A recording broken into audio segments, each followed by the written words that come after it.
So Sri Krishna understands the variety of human natures.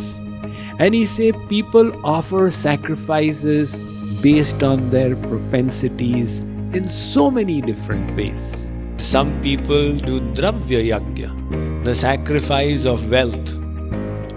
By nature, they earn wealth, that is their tendency. So whatever your tendency, you use it in the service of God.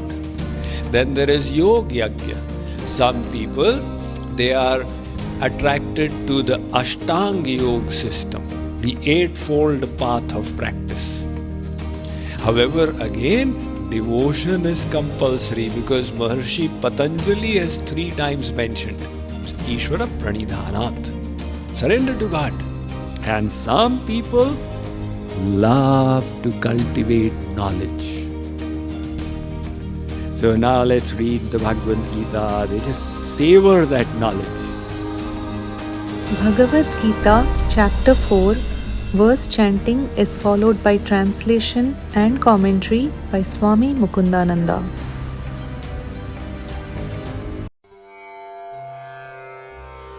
Dravya yajnastapo yajnaha yoga yajnastatha pare swadhyaya jnana yajnascha yatayas samshitavrataha. Some offer their wealth as sacrifice, while others offer severe austerities as sacrifice. Some practice the eightfold path of yogic practices, and yet others study the scriptures and cultivate knowledge as sacrifice while observing strict vows.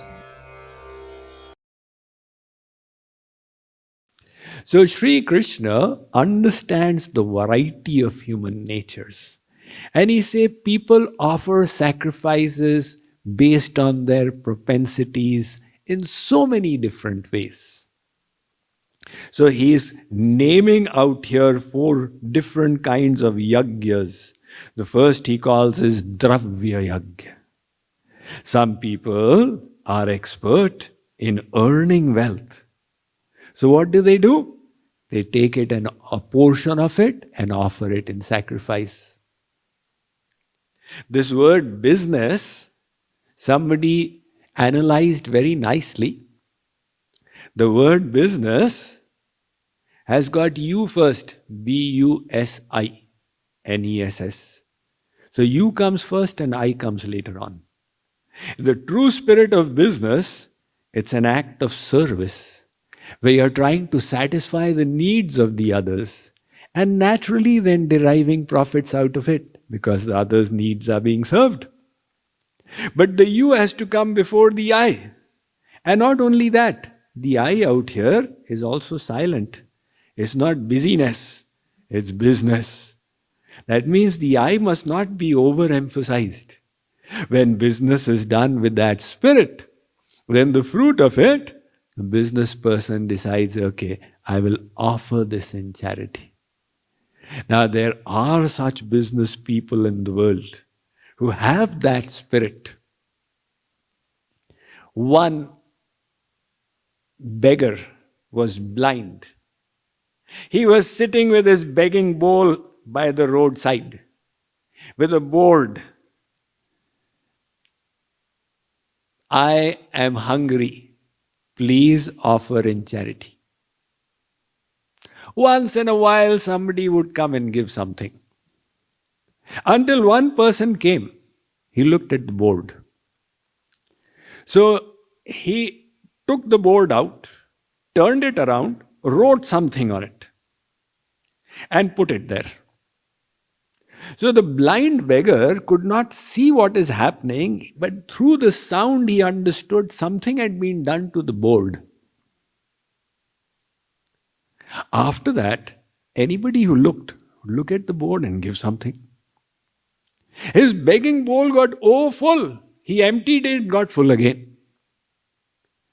Now in the evening, the person who had changed it, he came back.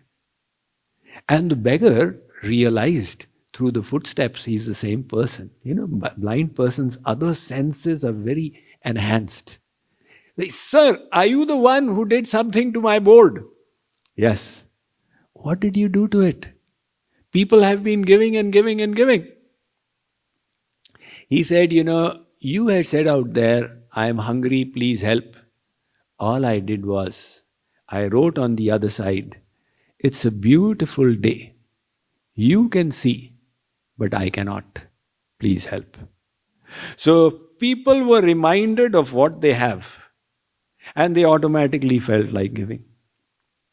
Similarly, when we count our blessings, we feel grateful for what God has given, then we automatically wish to offer service for His pleasure as well. And that is why there is the 10% rule established. In all the religions of the world and in Hinduism as well.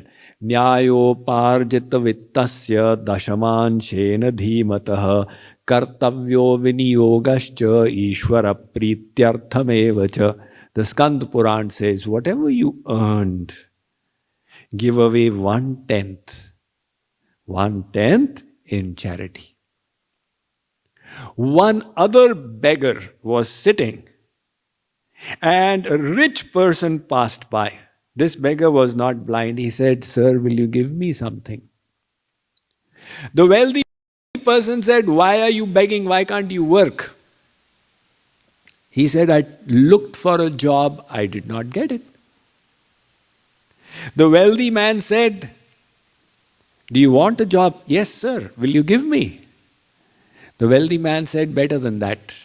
I'll make you my business partner. Huh? You'll make me a beggar your business partner? Yes. So, what kind of business will we do? The wealthy man said, I've got these corn fields. I will supply the corn to you. You just set up a shop out here and you sell it. I said, really?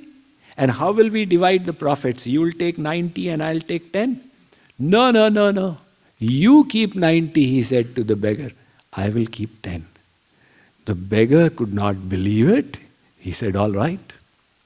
So they started off. Now he was sending the corn and the beggar was selling it. When the month end came, the beggar started counting his profit. And he thought, I have worked so hard. Why should I give to this guy? The wealthy man came. He said, have you calculated your profits? Yes. My 10%? What 10%? I have done all the hard work. Why should I give it to you? So likewise, like the corn that he was supplying, God is supplying us with everything. He is supplying us with the intellect, with the energy, with everything that we have. And he says, okay, whatever you earn, you give away 10% to me. Now we say, why should I give it to you? I have done all the hard work. So how will God feel? Arey Baba, what is this? I have given you everything, can't you even take out that much? So the Dravya Yajna, Sri Krishna says, is the preferred mode of sacrifice of some people. But then he says there are others who do Yoga Yajna. They do Ashtanga Yoga. They love to engage in austerities. See, austerities also provides a kick. It becomes enjoyable. If you just tune into it, the yogis, they have tuned into it. They love to perform austerity. They love to deny the senses. Once, about 1986, so 35 years ago, I went to Yamunotri. There's a Char Dham in Uttaranchal, and Yamunotri is one of them. So in those days, in 1986, there was no proper road. It was a Kachcha road. Means the nearest place where the car would come was 7 hours from Yamunotri. And the road going there, only the donkeys could walk, no vehicle, and human beings also. So everybody used to walk, and you had to come back the same day because there was no place to halt there. So you had to walk 7 hours, have your snan and yamunotri, and walk back 7 hours. Now, for some people, donkeys would be arranged, but it was dangerous because the donkey could easily slip off the hill. It was such a pathway. So a group of us, we went there. We were about 30 of us. We went on this pilgrimage. We were going, so come on, to Yamunotri as well. And when we reached after 7 hours of walking up and down the hills, we were so exhausted. And we could have eaten a whole cornfield. Now the Yamunotri, and those days, now of course things must have really changed. We saw there's a cave up there. So because Mother Yamuna is the daughter of Surya, so there's also a Surya Kund. The water spring comes so hot, then it comes from there to the next, to the next. And there's a cave which covers the first spring. So we saw there's a cave there. We went up, 2-3 of us. I was very young in those days. And we entered the cave and we found some Babas out there. So come. They welcomed us. And the junior Baba, he took rice in a cloth and he put it in the Surya Kund. It got cooked really fast and then he said, come and eat. Wow, that was the most nectarian meal I had ever eaten. So then I said, wow, how did you do this? Then we went and told a few of us in the group, they also came. They were also given, some more were given, and they fed our whole group. How in the world did you get all this food out here? They said, God arranges for it. So they were living in that forsaken place, and then their senior Baba, their guru, they said, in the winters, this whole place gets covered by 30 feet of snow. And the government does not allow anybody to stay here. But our Guruji has got special permission. Even in the winters, he stays there. Said, my God, we salute this kind of austerity.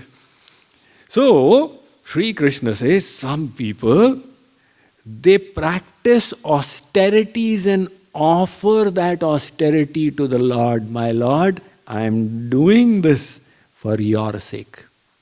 And then he says, some people, they engage in Ashtang Yoga Yajna. They are more mechanical in their propensity.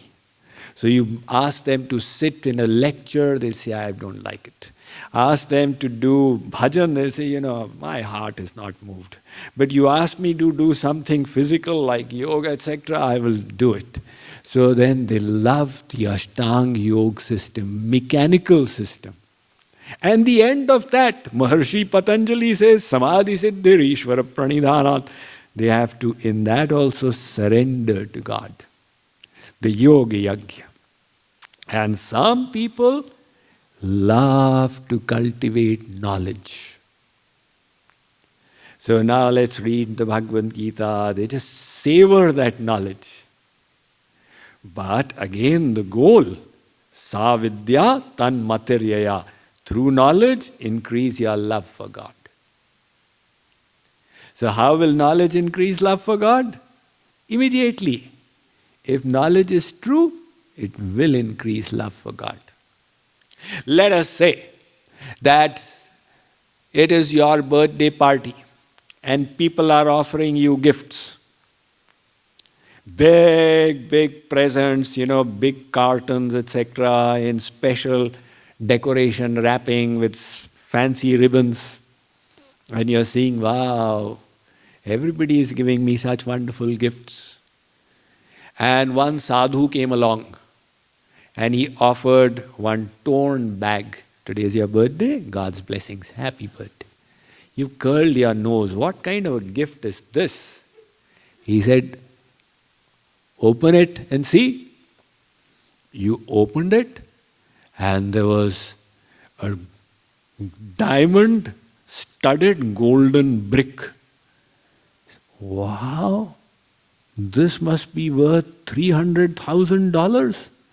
This is the real gift. Thank you so much. Now you have fallen in love with it. Because you understood the value of it. When you didn't understand, there was no love. Likewise, when we have no understanding of God, there is no love. And when we realize that He is energizing the life airs in my body, He is the source of the energy in my soul, everything I have is coming from Him, then isn't it natural that we will fall in love with Him? So some people cultivate knowledge and offer that to the Lord. So everybody has different propensities. Lord Krishna will continue this discussion of sacrifice and then bring it to a conclusion. Let us see how the rest of this chapter unfolds.